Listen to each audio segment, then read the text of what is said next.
Friends, good morning. So today I have a very interesting topic titled Excuses versus Success. There is a reason why this presentation has been prepared. Recently I got an WhatsApp message, just like hundreds of messages that we get on a daily basis, and this message caught my attention, and it was talking about 17 excuses and how these excuses did not stop few gentlemen and ladies in achieving excellence. So many times we find ourselves in the same situation. Should we take it as a reason not to do something or an excuse to not do something? Being sometimes harsh on ourselves helps in seeing a problem and stopping it from becoming an excuse, and convert the reason and attend to the reason and eventually achieve success. So we will try to cover a good majority of the reasons or excuses, and how these individuals have not allowed them to stop them from achieving their version of success, and maybe that would inspire few of us to jump this hurdle of reason, excuse, and achieve success. After all, remember, it's one life. So we'll get going with the first excuse, the reason for the day. 1. I do not have money. This is the most often reason what stops one from doing something that they are confident would take them to greater success.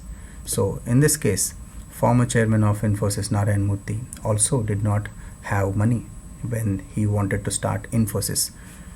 In fact, his wife volunteered to sell the family jewels, and this was 7th July 1981, and that was the capital injection of 10,000 rupees provided by his wife Sudha Murthy.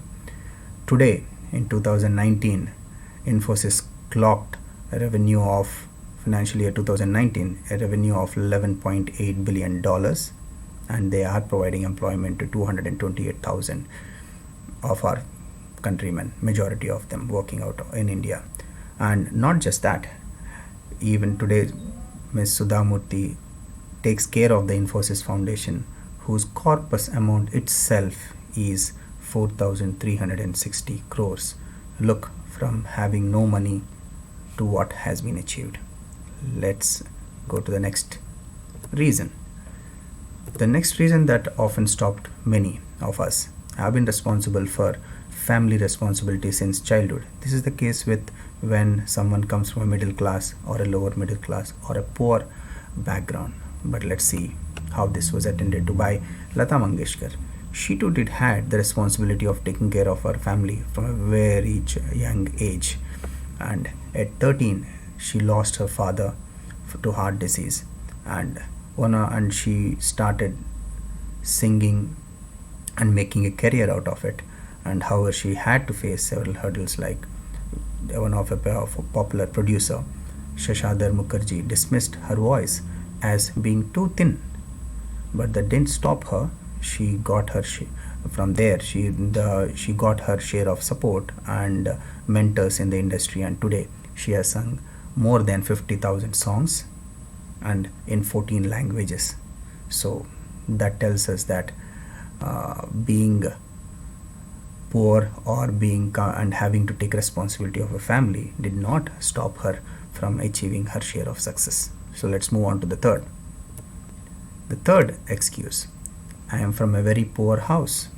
So this one is very heartwarming to all of us.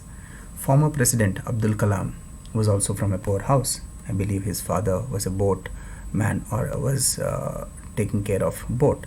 Kalam used to distribute newspapers after his school hours to add to the father's income, and eventually today we all know what he achieved in his lifetime. He was awarded the coveted civilian award Padma Bhushan in 1981, Padma Vibhushan in 1990, and the highest civilian award of India, Bharat Ratna, in 1997. So even today he is dear to majority of us, and yes, he has come from a poor house. So that shouldn't stop any of us from chasing our dreams. Excuse 4. In my childhood, only my father was given death. Let's look at this gentleman. Composer A.R. Rahman's father died in his childhood, and in order to support the family, the father's musical equipment rental was one of the sustenance, and he was raised by his mother, and while studying he had to work and support the family, which led him to routinely miss classes and even at times fail exams. So the mother and son was summoned by the principal to convey that he should focus on academics irrespective of the family circumstances. That's from his point of view. Eventually, Rahman decided to drop out to pursue music as a career, and today we all listen to his music, and he's a legend of a kind. So let's move on to the next reason that stops some of us, and that's I did not get the opportunity to get proper education. This is very often the case that stops many to believe that they cannot achieve their share of glory. The opportunity for proper education was also missed out by Ford Motors owner Henry Ford. So, but today we all know that name is pretty ubiquitous or common in every household in most of the countries. Ford attended a one-room school for 8 years when he was not helping his father with the harvest. At age 16, he walked to Detroit to find work in its machine shops. So you can imagine. And eventually today, in 2017, Ford produced 6.6 million vehicles and at a revenue of 160 billion for 2018. So it's history, and I believe this brand will live forever. Let's get to the next reason, and that's my age is too much. This is one of the things pretty often happens cross 40. Even the society and your friends will start say, don't take risk, you have to settle down. It's not a time to get ambitious. You have family, children, responsibilities. Let's see here. We have the owner of the world famous Kentucky Fried Chicken opened his first restaurant at the age of 60. So today it has 21,000 outlets worldwide in more than 130 countries, and the revenues of 2018 were just $5,688 million. So should age stop one from chasing their dreams? A strong and a firm no here. So as long as you are alive, the message is keep chasing your dream. You never know when your share of glory is around the corner. Next, excuse number 7. My length is very low, or the height is low. So there is another darling to all of us, none other than Sachin Tendulkar. So he is also not very tall, but today we know what he is. He was also rejected by Australian pacer Dennis Lilly at MRF Pace Academy in 1987. However, at the end of his career, Little Master had in his kitty 46 test and 154 ODI wickets. So do not get disheartened if an expert or someone says that you don't suit a particular profession or you can't chase this dream. It's your conviction and your belief, and if you are sure that's your passion, you will go and grab it for yourself. So let's move on to the next excuse. Was unhealthy since childhood. This is one of the safest one, where no one, even the society or family, friends, would hold anything against you because you are unhealthy. And in this case, your Oscar winner actress Marlene Matlin was deaf and unwell since her childhood. But did it stop her from achieving her share of glory? The answer is no. She was profoundly deaf since she was 18 months old. Her right ear had a complete loss and her left ear had almost 80% loss. She was the only deaf actor to have won Academy Award for Best Actress in Leading Role, which she got for the movie Children of a Lesser God. What a gorgeous lady, and see how she has set as an example for all of us that let health not be a factor for you to pursue your dreams. Next one, excuse number 9. I lost so many times, now I do not have the courage. So every time you lose, there's always that share of demotivation that comes along and a reason to give up. But The winners never gave up, whether it was 100 times tried, it was 1,000 times it was tried, and so on. Abraham Lincoln became president after losing 15 elections. Look what it takes to not give up and pursue your dreams. It's your dream. Why would you give up?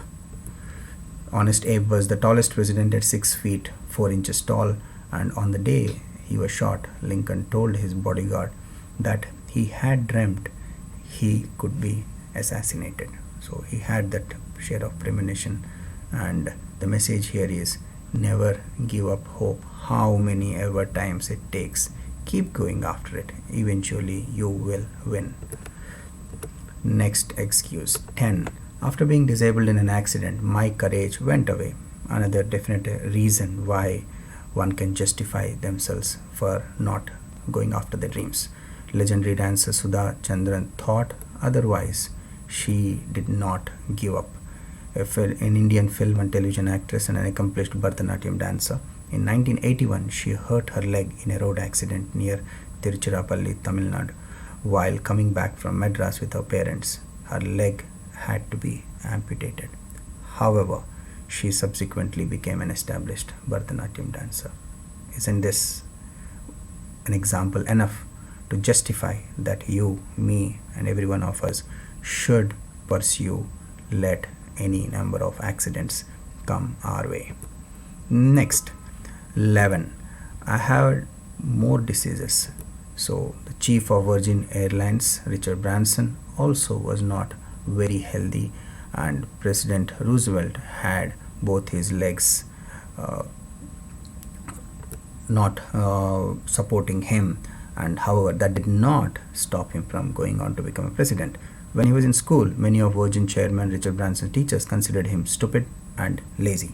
He had a difficult time focusing, which in retrospect he attributes to not having his dyslexia accommodated. And in the summer of 1921, Roosevelt was diagnosed with what was then known as infantile paralysis, the dreaded polio disease. A grueling rehabilitation not only brought him off the sickbed, he went on to thrive in politics and eventually became president in 1932, in spite of being paralyzed waist down. So if he can, you can, I can, we all can. Next, excuse number 12. I walked around the bicycle and spent half life. This is another home story. So Karsan Bhai Patel of Nirma also sold half a life by selling Nirma on a bicycle. You read it right. Nirma selling Nirma on a bicycle while he was still working. In 1969, Karsan Bhai manufactured phosphate-free synthetic detergent powder at Gujarat Government Department of Mining and Geology and started selling it locally. He sold his new yellow powder at just 3 rupees 50 paise per kg, while surf was priced in the market at rupees 15. And today Nirma is a home brand for almost all of India. In 2017, Forbes listed his net worth as just $3.6 billion. Now that's a dream turned into something that big, and he was easily able to sell in the formative years around 15 to 20 packets per day while on his way to office on his bicycle. That's how the humble beginnings of Nirma were, and today it's a brand that is known by the entire country. So that's how one pursues their dreams and eventually captures their share of glory. So moving on to 13. I am called dull intellect from childhood. There's always everyone around us to share their piece of opinion, whether it is at times school teachers, whether it is your neighbors or family members and so on. That shouldn't stop anyone from going after their dreams. This is what the message here is. Thomas Alva Edison was also said to be retarded from childhood. He set up his first lab in his parents' basement at an age of 10. Just 10. He was partially deaf, but that didn't stop him. His 1093 patents are the most on record even till date. His popular quote is something that should give us the motivation to go after our dreams, come what may, is I haven't failed. I have just found 10,000 ways that won't work. Would you persevere that far?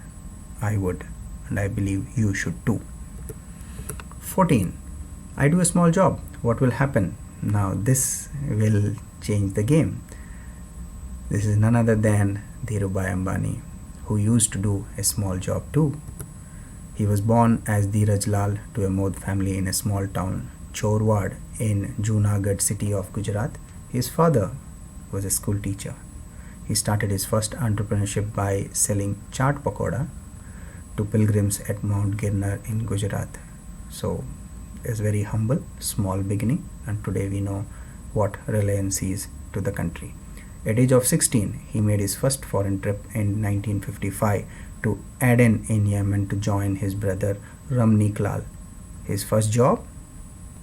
A gas station attendant. And today we know what the brand has become. So every reason why, please go after your dreams. It is possible. 15. My company has once been bankrupt. Who will trust me now?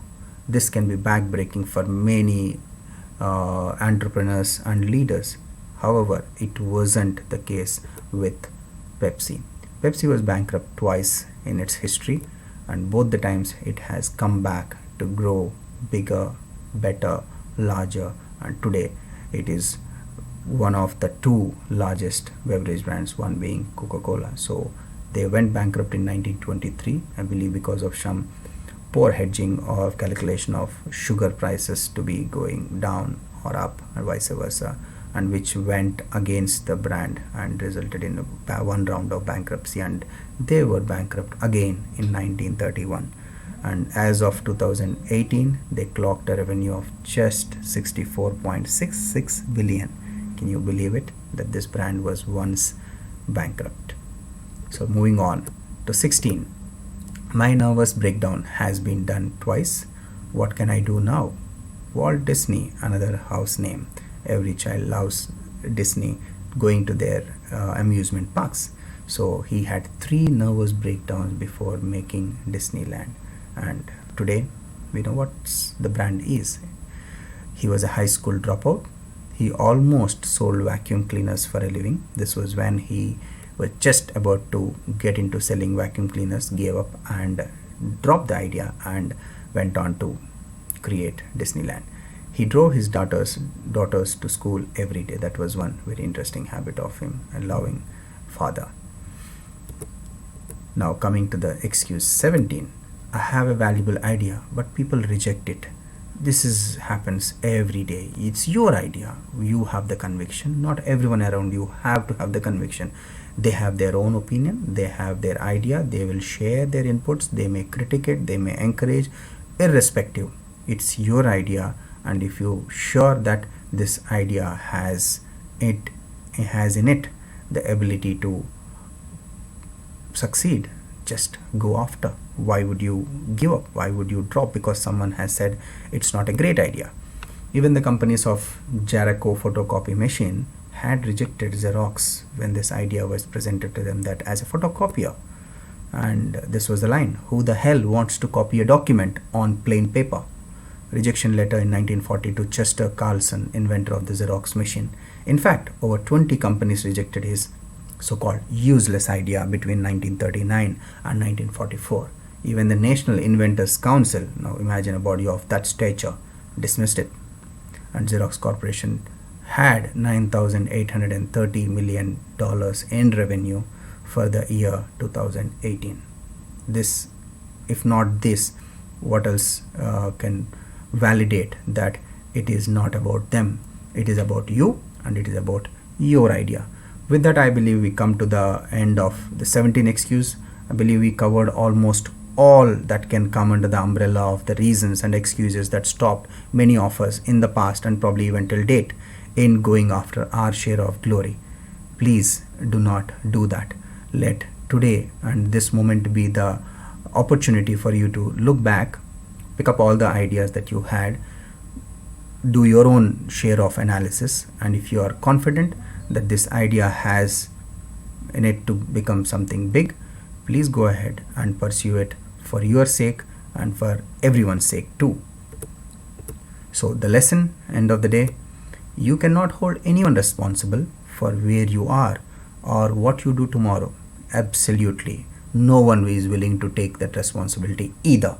They will say, we were your well-wishers, we give you a suggestion, we give you an idea. It was up to you to follow it or not to follow it.